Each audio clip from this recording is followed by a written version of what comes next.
Good evening. This is Lindsay Wilson, and you are here for our final evening on the Sales Telesummit. We are so delighted to be with you. I'm excited to see that so many of you have signed up for tomorrow night's free class, Grow Your List with Facebook. And again, you can always email events@Social Media Heaven for access information.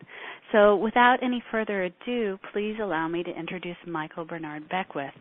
Michael is the founder and spiritual director of the Agape International Spiritual Center in Los Angeles. He's the author of the award-winning book Spiritual Liberation, and his most recent release is Life Visioning, a transformative process for activating your unique gifts and highest potential. Michael's new CD, Transcendence, sets his non-sectarian teachings to rhythmical dance music, and it's actually composed by Madonna's composer and producer, Stephen Bray. Beckwith has appeared on The Oprah Show, Larry King Live, Tavis Smiley, and in his own PBS special, The Answer Is You. A sought-after speaker and meditation teacher, Michael has been the recipient of numerous humanitarian awards. Every Friday at 1 o'clock Pacific, thousands tune into his radio show on KPFK, Wake Up, The Sound of Transformation, as he hosts renowned guests who share their time-tested tools for transforming body, mind, and spirit. Michael also has a new radio show, The Answer Is You, Pulled by a Vision, which airs on Wednesdays from 10 to 11 Pacific on HayHouseRadio.com. So welcome, Michael. Oh, it's my joy to be with you. I'm so excited. I'm so excited. So one of my favorite things that you do when people go to Agape is you do a wonderful welcome. And I'm wondering if you can share pieces of that to really welcome everyone onto the call tonight. Well, basically what we do is I invite the veterans who attend Agape to open up their heart space, extend their hearts through their hands, extend the power of the universe through their voice, and begin to extend right vision through their eyes. And in so doing, we say to everyone, welcome to Agape. And in this case, I would say, welcome to this transformational phone call, that we recognize who you are. We see that you're an emanation of infinite possibility, a magnificent, unique way in which love, intelligence, and beauty are manifesting. We appreciate who you are, and we're absolutely aware that from this moment on, everything is working together for your good. Welcome to this phone call. Now, of course, on Sunday and on Wednesdays, individuals in unison are repeating after me, according to what I've just said or something similar, and people feel themselves enveloped in such love and such recognition that even before I begin to say a word, they can begin to feel the transformation take place. Yeah. I think it's a wonderful place to start our discussion from this evening, though, because what I find is that very often the people who are listening to the call tonight have such big missions in the world and get stuck a little bit by fear. So one of the things I'm hopeful for in our conversation tonight is that we'll be able to open their eyes a bit to being pulled forward by a vision, and you are so brilliant at doing that. So let's talk a little bit about entrepreneurship, because I love when you talk about the hope for the future being entrepreneurs. So can you expand on that a little bit? Oh, absolutely.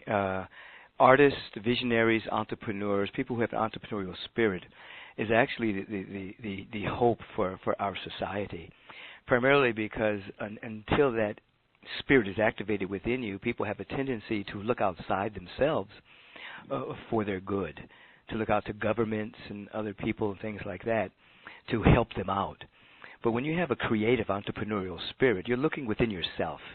You're being pulled ultimately by a vision that's within you that you learn to articulate and say yes to, and you become motivated or actually inspired by this vision. And as this occurs, you begin to find yourself being inwardly guided and directed to be and to do what is necessary for the fulfillment of that vision. You're not waiting for the cosmic tumblers to click into place. You're not waiting for external conditions to be right, not waiting for external support. By the very energy of your entrepreneurial ship, you create the conditions necessary for your success.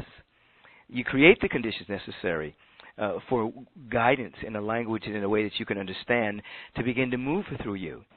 So people who have an entrepreneurial spirit, are the creative vibration moving through them, these are the individuals that are the movers and shakers of the world.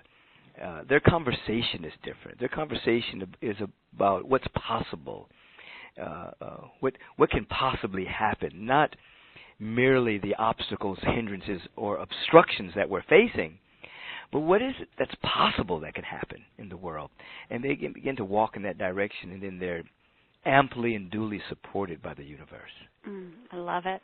And one of the things that I love also that you talk about is the economy, the way that we see it today, because I think what's interesting is if we look at the world, people who are starting their own businesses are sometimes doing really well financially. At the same time, it's easy to be afraid to start to move forward in that direction because of the appearance of what we're told is the economy that's out there. So can you speak to that a bit also?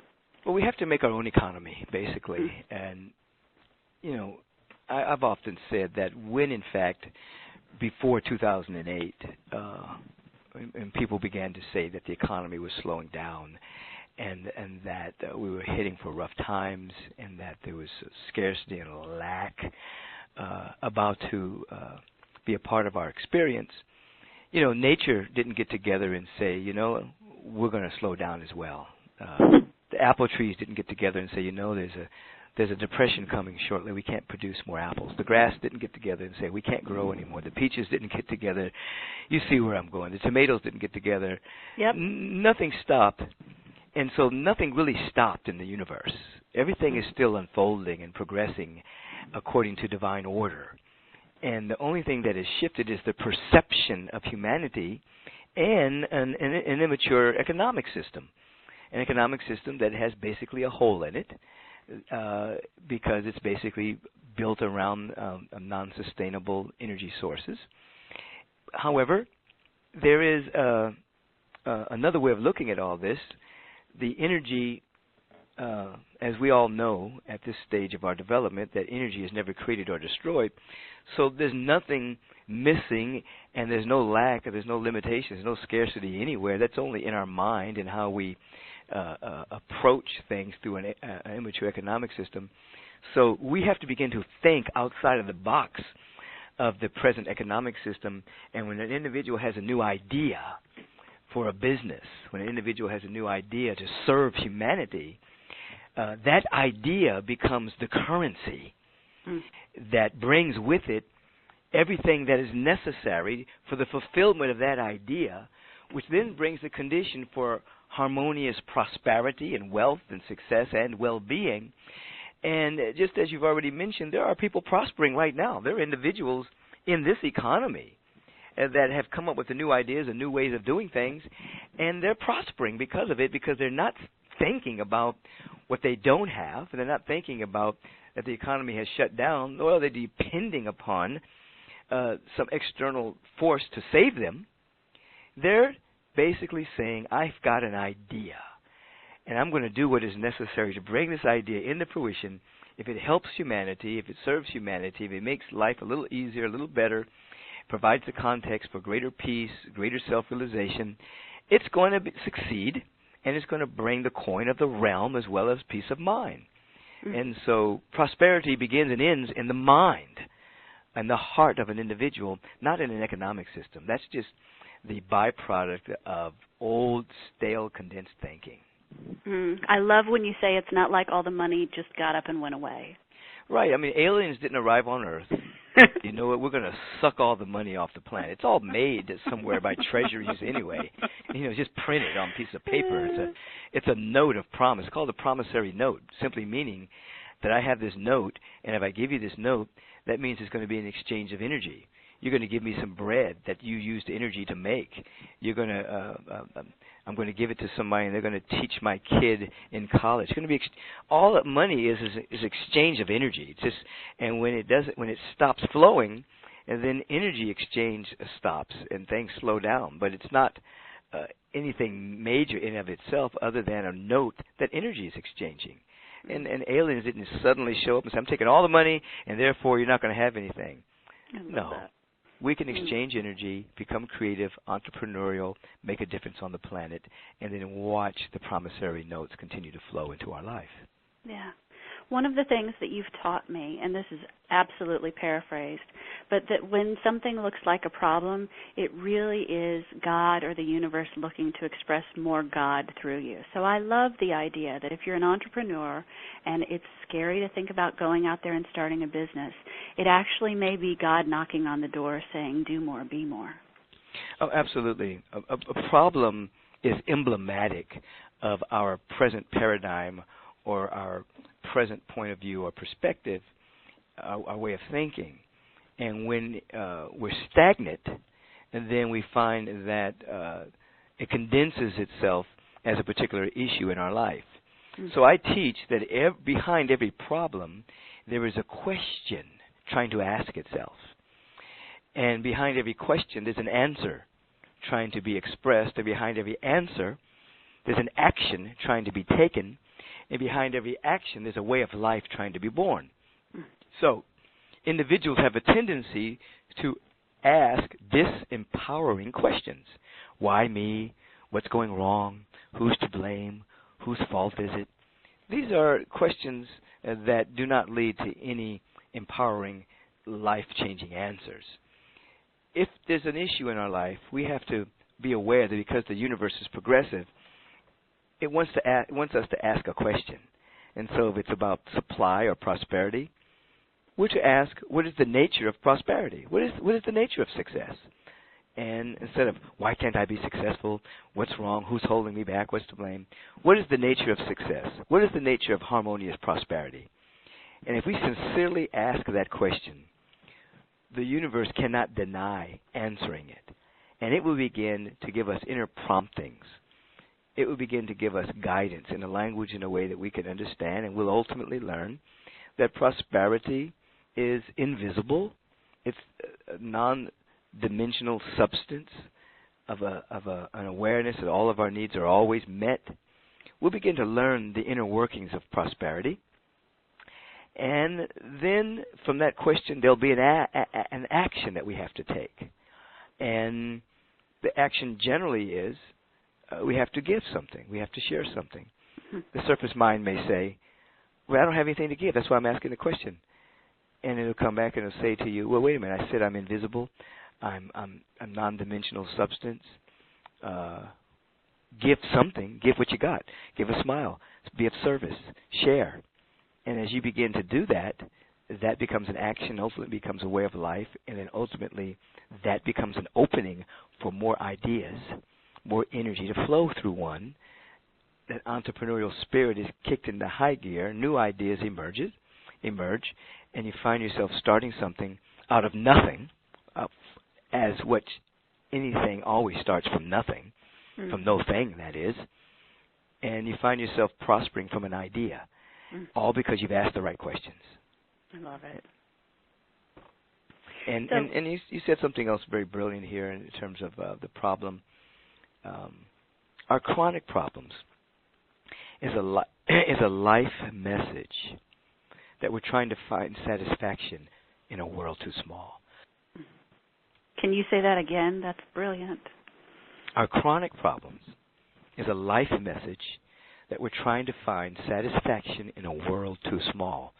So you've already indicated our problems is an indication from life that it's time to grow. It's time to expand.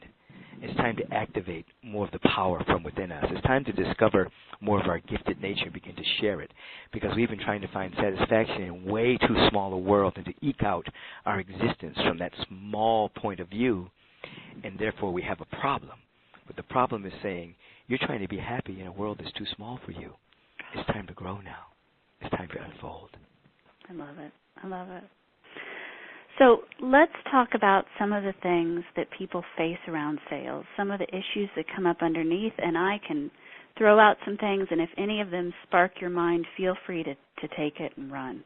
So a lot of times when people are looking at being an entrepreneur, of course they've got to sell all the time. And so one thing, for instance, that will come up is fear of visibility. I know, for instance, that earlier in your career, folks had wanted you to start preaching on a regular basis, and you had been somewhat comfortable preaching on an irregular basis, and then something moved you to change, and you became a lot more a lot more visible. I mean, look at the number of people who live stream with you weekly at Agape. So can you talk a little bit about moving into more visibility, or what people can do if they've got a fear of being bigger? Absolutely. You basically, for me, I was kind of shy. And so I was a spiritual therapist and counselor for many years. I dealt very well with one-on-one small groups. And I didn't really think about speaking to large groups, even though I had visions of it. I didn't move in that direction. But ultimately what happens is you're representing something. The visibility, what you're letting be seen is what you're representing. And so if an individual has to get out there to quote-unquote sell something, they're actually representing something that they believe in. They're a representative of something that's bigger than they are. And in the case of an entrepreneurial individual who's selling something, they're representing something that is serving humanity, making life better, easier for self-realization, easier for a person to cultivate their gifted nature. So it's not that you're putting yourself out there, your little self. You're actually putting out something that can help somebody and serve somebody, and that makes it easier. So I'm not representing Michael, the son of Alice and Frank. I'm representing an idea that has become more real to me that I've got to share it. I'm representing strategies. I'm representing spiritual technologies. I'm representing things that I know that work. And if an individual hears them and practices them, their life will change. So it's not like, don't believe in me, believe in what I'm representing. I'm representing something good. So people who are afraid to go out there that because of visibility, first of all, align yourself with something that you believe in. It's very difficult for you to sell something you don't believe in. Then you're like a charlatan. You're inauthentic. You align yourself with something that you really believe helps humanity in some, even if it's a small way. And then that's what you're selling, not yourself, even though, there are politeness, there's good manners, there's a way of approaching people, all of the social graces that are necessary in order to be with individuals. Yes, those are important. But if you are really believing in what you're representing, then something begins to shine through you, and it almost sells itself through you. I think that what stops people, and all the coaching that I do, it's interesting because it becomes about the internal blocks often, is there's a feeling of not being valuable or not being worthy. Can you talk about everyone's innate value and worth? Yes. Everyone is a unique emanation of the one. Now, whatever word you want to call the one power, the one presence, the one intelligence, the one love, it's everywhere, and as the quantum physicists remind us, it cannot be divided into parts. It's everywhere, and we're unique expressions of this. Self-love and appreciation is our beginning steps towards success. When we learn to embrace that which has taken, in an evolutionary context, millions and millions and millions of years to evolve to become one of us, or that which is an idea in the mind of the Creator, however way you want to look at it, is valuable. And it doesn't matter the experiences that we've gone through or the mistakes that we've made or the missteps that we've made. Our value, our intrinsic value is still the same.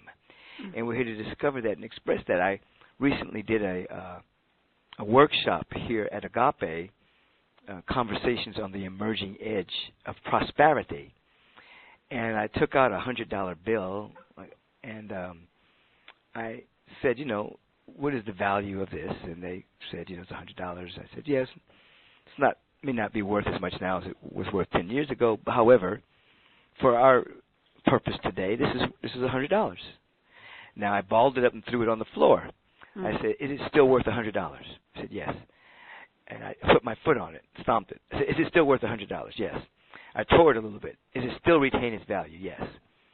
So nothing we could do to really change the value of that $100 bill. Then I just threw it in the audience, and whoever got it got to keep it. and I did it. Gave about 3 or 4 of them away like that. And so in the case of us, each of us being emanations of infinitude, we're valuable and worthy to the universe. And our value does not change based on age. The value doesn't change based on human experience, mistakes, whether we've been stomped on by life, whether we've been crushed by life, whether we've delayed our good. Our value to the creative presence is still exactly the same. There's still gifts within us. There's talents within us. There's capacities and powers within us waiting to emerge.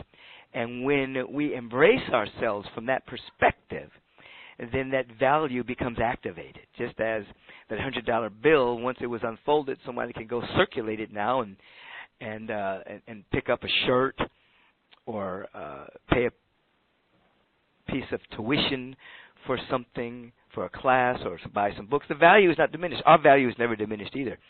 So we are unlearning that we are not valuable, and that we are learning that we are valuable regardless of our past.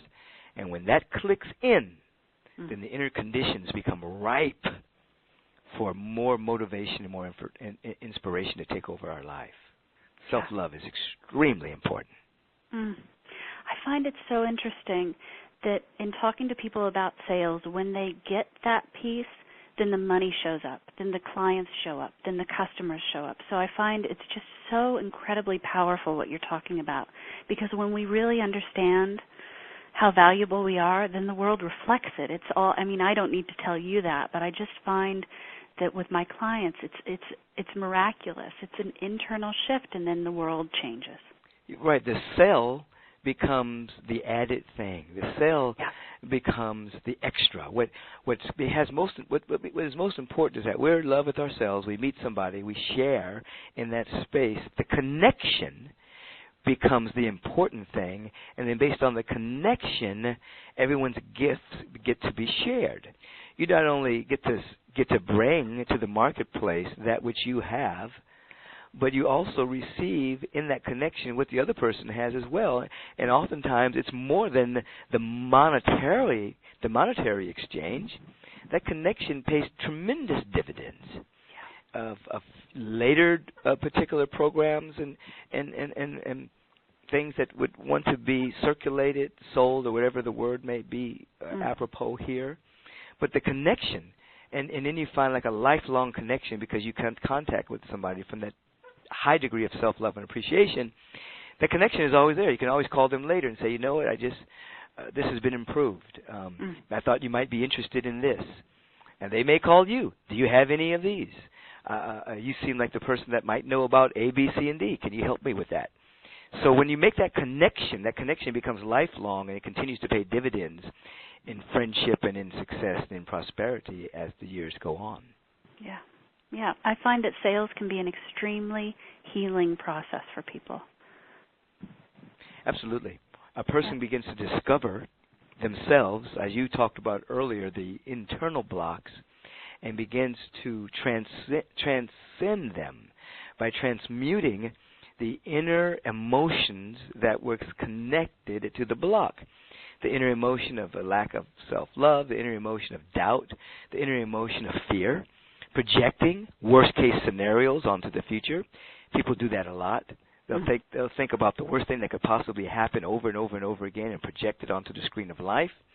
You begin to transcend those emotional pictures and begin to, moment by moment, embrace who you are as a loving, unique expression of the infinite. Connection is made, and it becomes lifelong. You see, sometimes what we've discovered, and I studied this, I remember doing for my book, Spiritual Liberation, we talked about the fact that there was a research project that showed that sometimes people will spend more money for the same item, but because of the connection. They like the connection with the individuals and the people, and they'll drive a little bit further, spend a little bit more just for that connection, rather than buying the exact same thing for a cheaper amount. They want that connection, and that connection comes from that self-love and that inner demons being transmuted. Mm-hmm. At one of your earlier conversations, weekends, you had talked about an exercise about people's parents, and I want to talk about that for a little bit because I think that under the stuff about value and worth very often are things that happened when people were kids that Yes. they just carry around for a very, very long time. And one of the most powerful things that I've heard you talk about is an exercise where you put your parents in front of you and you do a little bit of forgiveness work. So could you talk a little bit about that exercise? Because I think it will really provide people with a tool to change things. Absolutely. What we're talking about here is, first of all, taking full and 100% responsibility for our life and not playing the blame game where we're blaming our life on anyone else, whether it be parents or significant others or uncles or anybody who had an impact on our existence. We basically place them in front of us mentally. They don't have to actually be there. They could actually not even be alive. They could actually have moved on. But they still may be, the thought of them may be affecting us from beyond the grave. Place them in front of you. And you say in substance, whatever you did or did not do in my life, I absolutely forgive you. I cut the emotional strings that are binding us, and I set us both free. What you did or did not do cannot determine my destiny. I determine my destiny. My thoughts determine my destiny. My actions determine my destiny, not what you did or did not do. I forgive you and set you free. As individuals do this on a regular basis with the significant people in their life, the emotional cord is cut, and they're no longer living in past time paradise, not yesteryear fear. They're in moment by moment aware of the wonderful gifts that are within them and that no one can stop it. But this forgiveness piece is very, very important because individuals are living their life in the past. Yesteryear fear is what I call it, yesteryear fear. And then not taking responsibility for their life. They're saying the reason I'm in this situation today is because of what someone else did or didn't do. No. We take our destiny in our own hands, and we say from this moment on, my destiny is determined by what I say, what I think, what I do, what I'm becoming. You can't determine that based on how you raised me or how you didn't raise me. And that is the power of forgiveness. Yeah, and we forgive other people to set ourselves free is something you say also. Absolutely. When you break down the chemistry and the science of forgiveness, you notice that a thought is a unit of mental energy. It can be measured. We now live in the day and age where you have biofeedback machines that can actually measure thoughts, whether they're producing alpha waves or theta waves or delta waves or beta waves. You can actually measure through polygraph and biofeedback amounts of fear, emotional content, emotional charges we have on things. Now, when there's unforgiveness and resentment and animosity, grudges, then there's a low field, a low amplitude in those particular thoughts, but they condense themselves into perceptions that hinder us from seeing reality. And so all forgiveness is really self-forgiveness because you're releasing those thoughts so that the inspired thought of the present can come through you. So individuals who are walking in the land of unforgiveness thinking they're hurting someone else, they need to know they're hurting themselves. So I teach universal forgiveness for anything and everything all the time, so that you remain free and liberated, so that the spirit of success and love and beauty and creativity can run your life. And I think also, for instance, if you hold on to someone having said that you didn't have value as a kid, then until you let that go, you can't receive everything that the world wants to give you. So you keep proving that point over and over, and forgiving that is really the key to changing your life. You become a self-fulfilling prophecy for the images that you're holding in your mind. And so if you're constantly thinking about what others have thought about you, the universal law does not know that you're not thinking that thought. You are thinking that thought. You're thinking what others have thought about you, and that's become your thought, and that becomes your experience. And so you have to begin to think, what does the universe think of me? And as we said earlier, you're valuable. You have meaning. You have value. And as you begin to think along those lines, forgiving everything else, you become absolutely open to pure inspiration. Inspiration takes over your life. And you can't really stop a person that's inspired. Obstacles may come up, hindrances, delays, denials, but a person who has inspiration, they're going to keep on going until the manifestation shows up. I think, too, it's like if you had a childhood where you felt alone, probably your gift is that you are masterful at partnering with other people and providing community. Or if you have a childhood where you felt like you didn't have value, on the flip side, you may find that once you heal that, you have tremendous value and are an amazing steward of money, as you've said. I use your words to you, but I don't think that those things happen by accident. I think that our strengths, as a song by your wife says, that like in your pain is the seed of your glory. Well, you know what? I wrote those lines. Well, Ricky and I wrote that song together. Can you say some of those lines, because they are amazing. Well, you're talking about the all fades into God. Yes, baby. We talk about the seed only grows in the darkness. You're talking about our another way I'll say it is our weakness is our strength in embryo, you see. And the other thing you're reminding me of the fact that in that exercise when I have people forgive whoever that significant person is in their life, is that, and you've talked about this for a moment, and that is, if whatever that seeming thing happened, it becomes your strength. Like you said, if you're alone a lot, you learn how to be dependent, you learn how to be self-reliant. You know, there are certain gifts that come based on what seemed to have been a tragedy or a travesty. There's a gift that emerges out of that. And when you begin to forgive and then give thanks for that gift, you become even more empowered. You see, I've worked with people, and I'll say, okay, based on the fact that your father was emotionally unattached, what gift did you get? And they would say, well, I find myself, I'm very compassionate. For some reason, I have tremendous compassion. Well, thank you, Father, for that. You know, what gift did you give when your mother didn't listen to you? Well, I find that I have this really powerful gift. I want to be there for people. I want to listen. I'm a really good listener. Thank you, Mother, for that gift. And so you can actually go down and see the things that seem to be bad happening in your life because of the nature of the progressive universe, where actually gifts you are being given by someone else's seeming lack. And when you begin to forgive and embrace the gift and take full responsibility for your life, you become a strong daughter or a son of the universe, because you're no longer living in that sense of disempowerment. Yeah, I love it. So now that we've solved everyone's pain, I'm going to turn the conversation a little bit into some other things that you are masterful at in terms of drawing a crowd. I mean, look at Agape. It started in someone's living room with $12, right?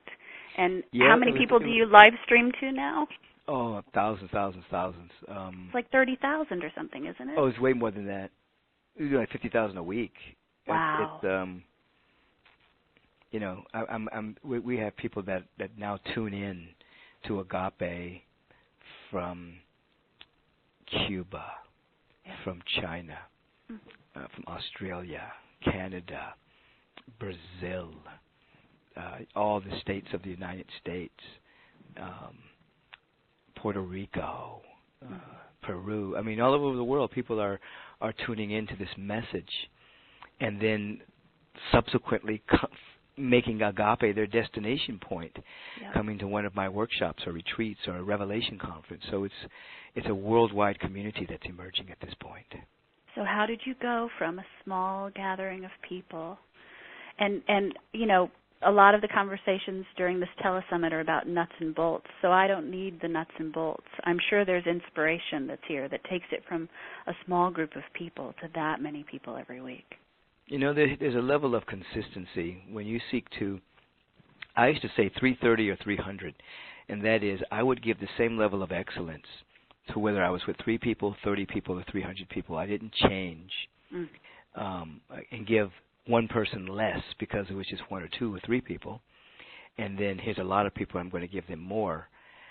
The consistency of the message and whatever my deliverables were, I always sought to deliver excellence.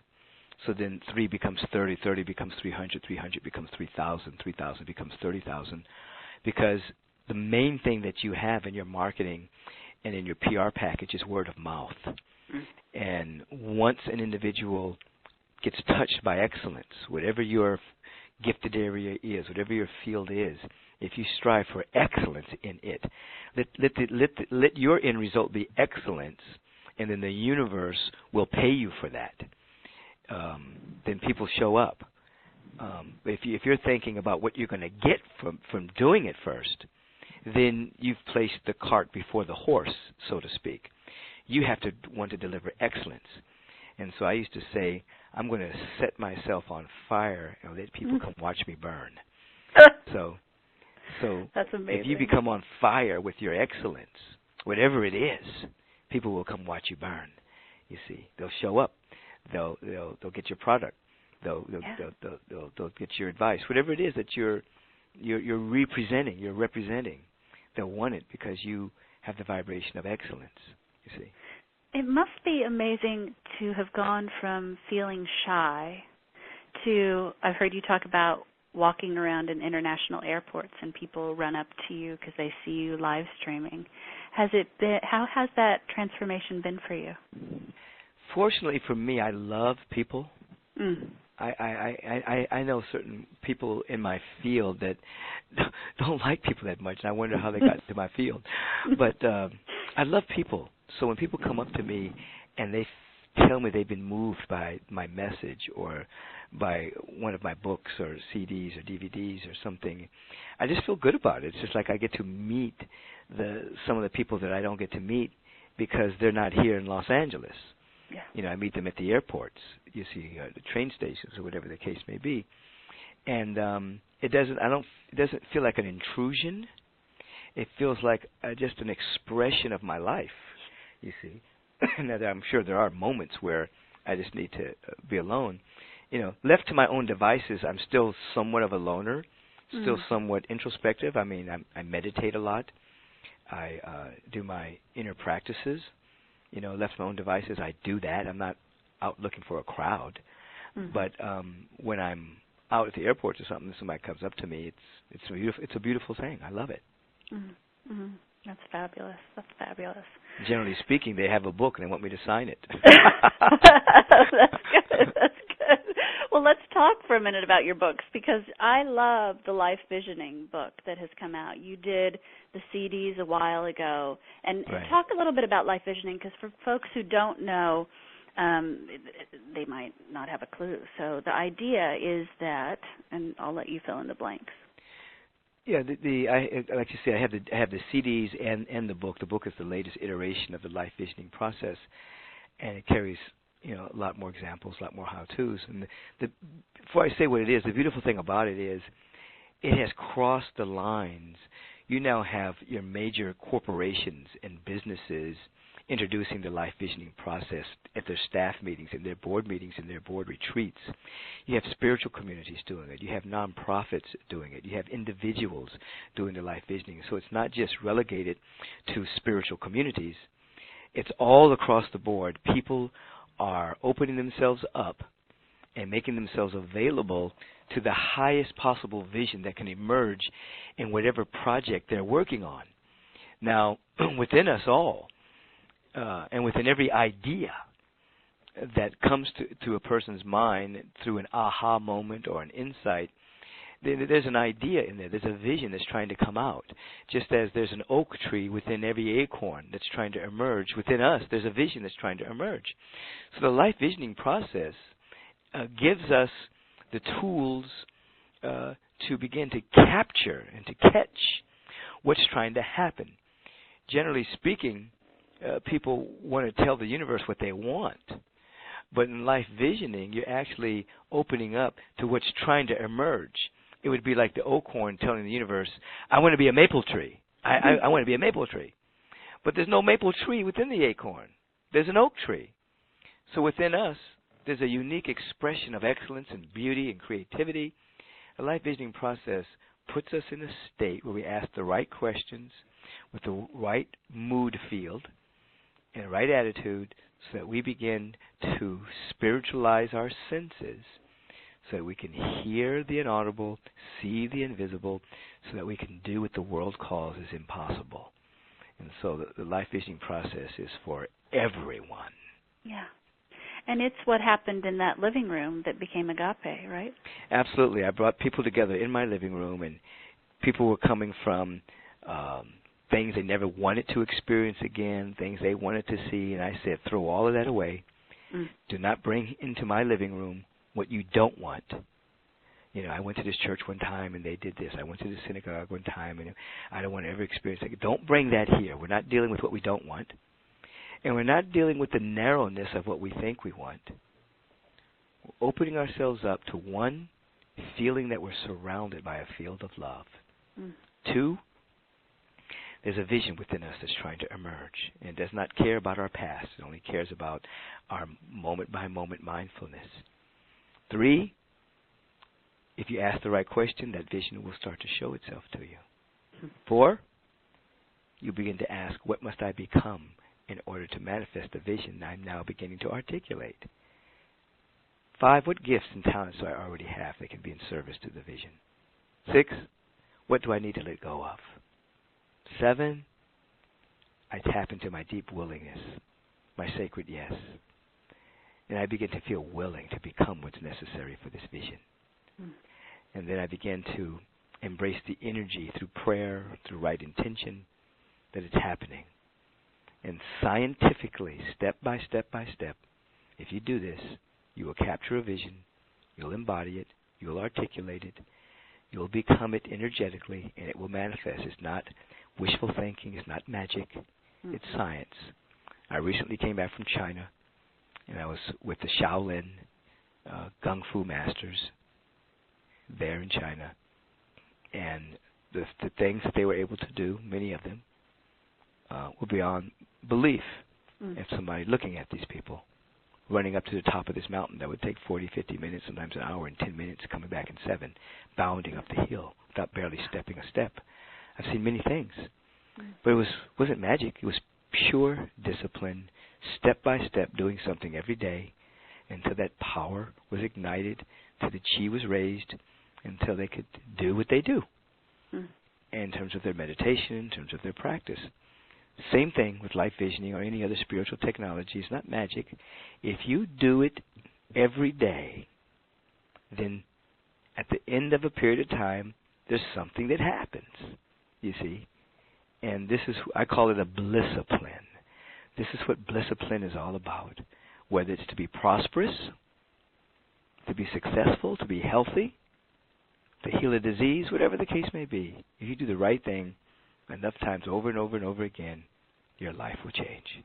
It's fascinating because, of course, it draws in my mind the parallel with sales because there are very specific steps that you can take, you know, finding out what people need from you, finding out what the threshold of what they're willing to pay for it is, which is always more than what we think it's going to be. You know, finding out where we can be of service.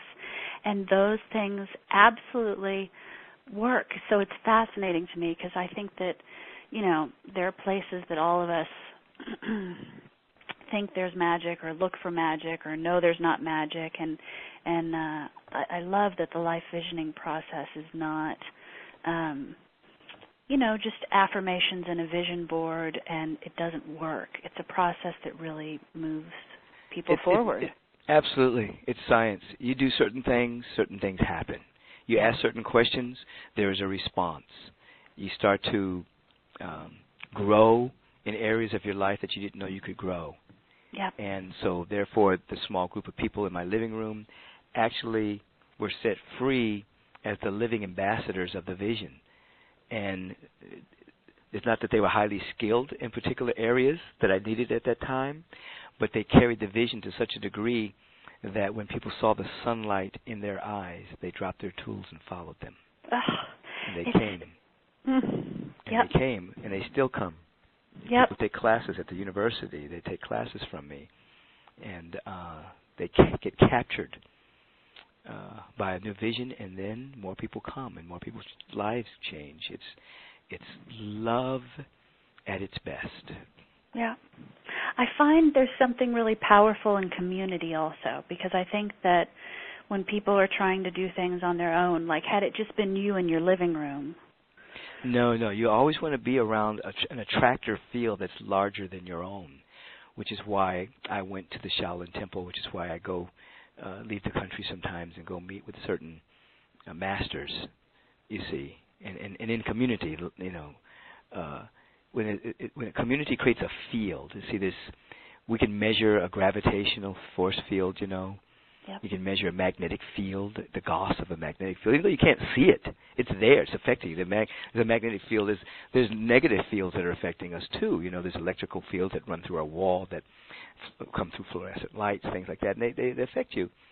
And there's all kinds of fields, but in a community, when a community comes together and they're celebrating the isness and the nowness of reality, and they're celebrating unity, celebrating oneness, celebrating all of our needs met, that's a field that's created. And when you sit in that field and you participate in that field, then you're buoyed up higher than if you were just sitting in your living room by yourself, reading a book. And then after a while, you become entrained into that field. I had an opportunity to speak this weekend at a festival about music, and I was saying music is not about entertainment, it's about entrainment. Real music allows you to become entrained to higher ideas, and then that creates a field that then allows you to open to new ideas and new thoughts, and you keep growing based on the vibration of that sacred music that you're listening to. So when you come to a community, a transformational, intentional community, a field is created, and it makes your whole life better. Your family life becomes better. Your business life becomes better. The body temple can heal faster. The emotional body can heal faster because you're in a field of wholeness, and you're touching and agreeing in that field. I love how you use music at Agape, because I've heard you speak about it before, about that it really does lift people to a certain level where they're more receptive. I find that it's really... hopefully we have Christy Page playing at an upcoming event of ours, because she does such a darn good job of, I find, raising the field. Oh, yeah. She's one of our great artists at Agape. And I was just thinking about her today, because I was listening to a song on the radio, and I said, well, that's kind of Christy Page's. That was just crossing my mind. And, she carries the field, and we generally don't allow any artist to sing just because they're great singers or have a good voice. Yeah. We don't let everybody in the choir just because they have a good voice. They have to carry the field. They have to have a level of surrender to excellence. So what I call it's not a performance, it's a transformance. You see, so the person is not they're just performing. They're actually going into the field and becoming an agent of transformation, so that the individuals that are sitting in the audience can feel that excellence and then be buoyed up by it. Yeah, it's amazing.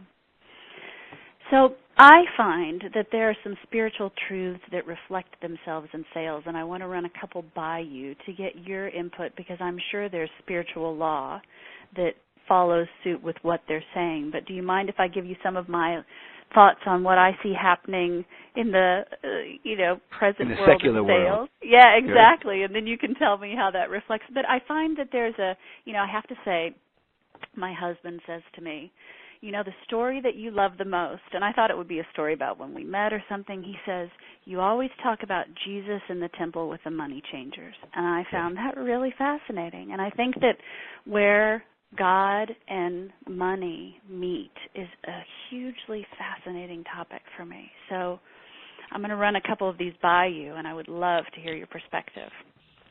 So very good. First off, I know that if people take big actions to get sales, that the universe hears them and will send results generally not in the package you would expect, but simply by taking big actions and saying, I want more, I want to give more, I want to receive more, the world listens. Absolutely.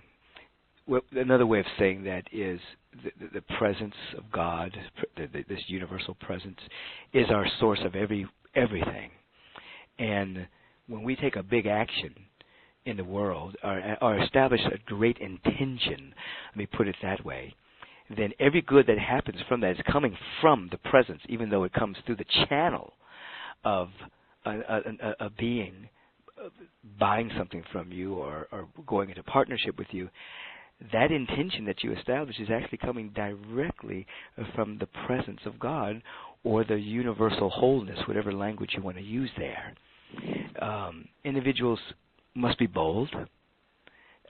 They must, and big can also mean there has to be a level of excellence, a level of in being in integrity with your soul.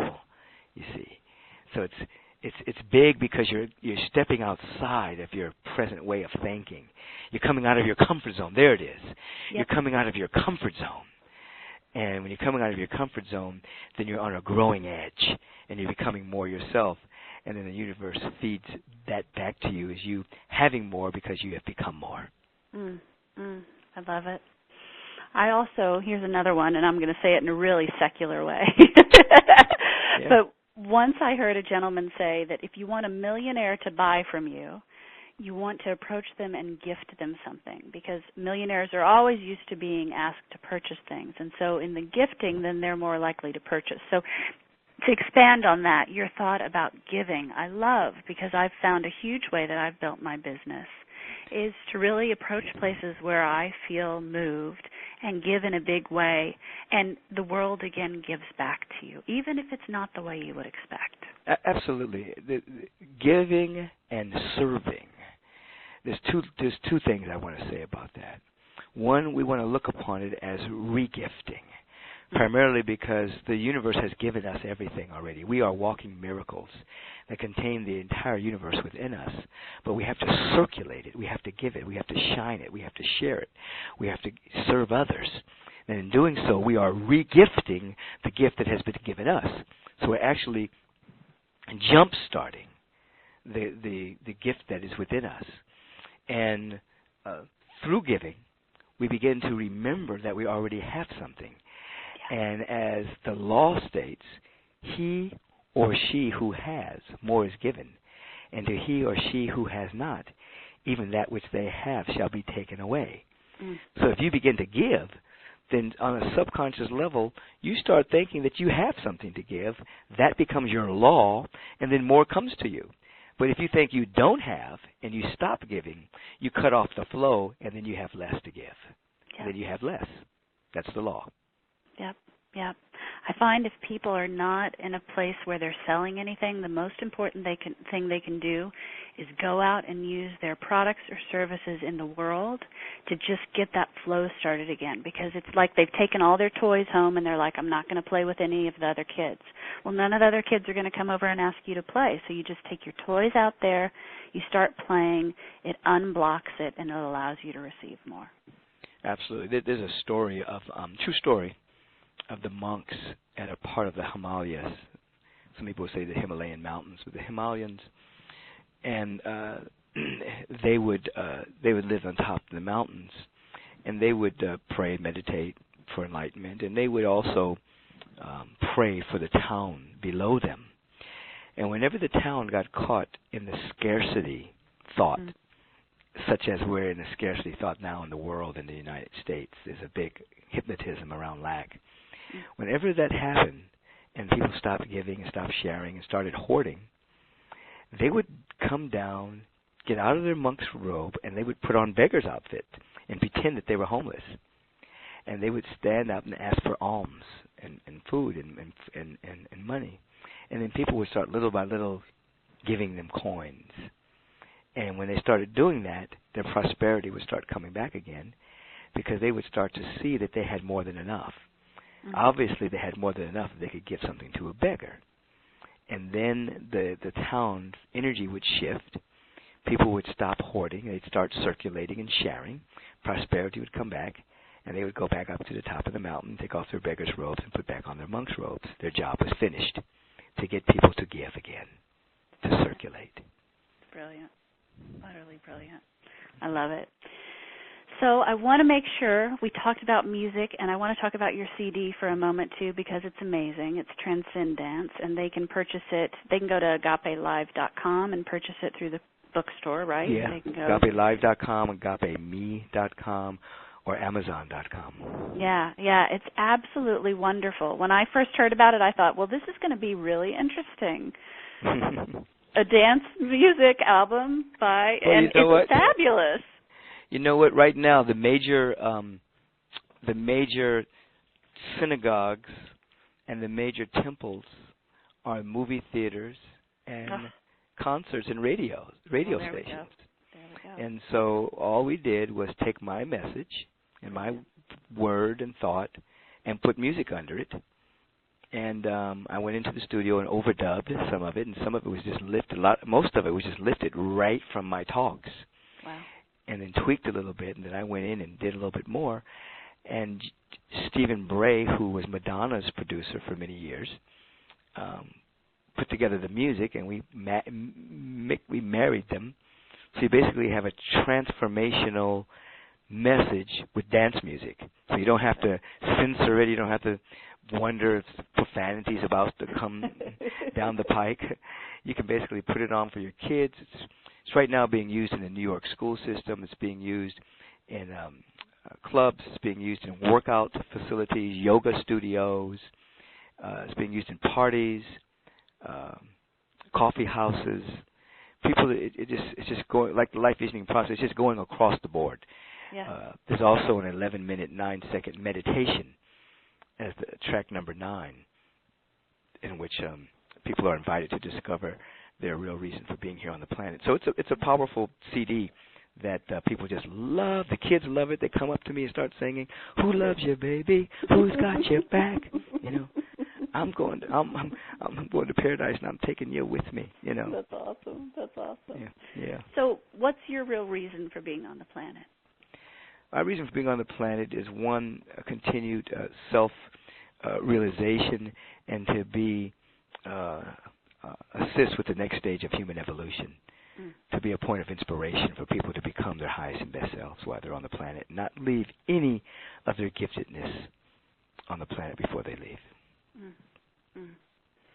Well, let us all remember that. It has been an absolute joy to be with you. If you all want to connect more with Michael, they can go onto your Facebook page, I'm sure. It's facebook.com/michael.b.beckwith. And we'll also be sending out a link to everyone to be able to get more information from Michael as well. Anything else you want to leave us with this evening? Well, I think you've said it all. They can go to my Facebook page. They can go to agapelive.com as well and live stream us. They can listen to, I think you may have mentioned earlier, my radio programs. Yep. On Friday at 1 o'clock Pacific Standard Time at kpfk.org, or on Wednesdays at 10 o'clock Pacific Standard Time, hayhouseradio.com. And just participate in the celebration that's going on. Yeah. It's a good deal. Yeah. So thank you so much. For everyone else, thank you so much for having listened to the Telesummit. It has been a true joy to bring it to you. I hope you can join us tomorrow night for the free class. Again, you can email events@socialmediaheaven.com for access information. And thank you, Michael. You have been a teacher and an inspiration to me, and I just really bless our time together. My joy. Thank you so much. Take care. Bye-bye.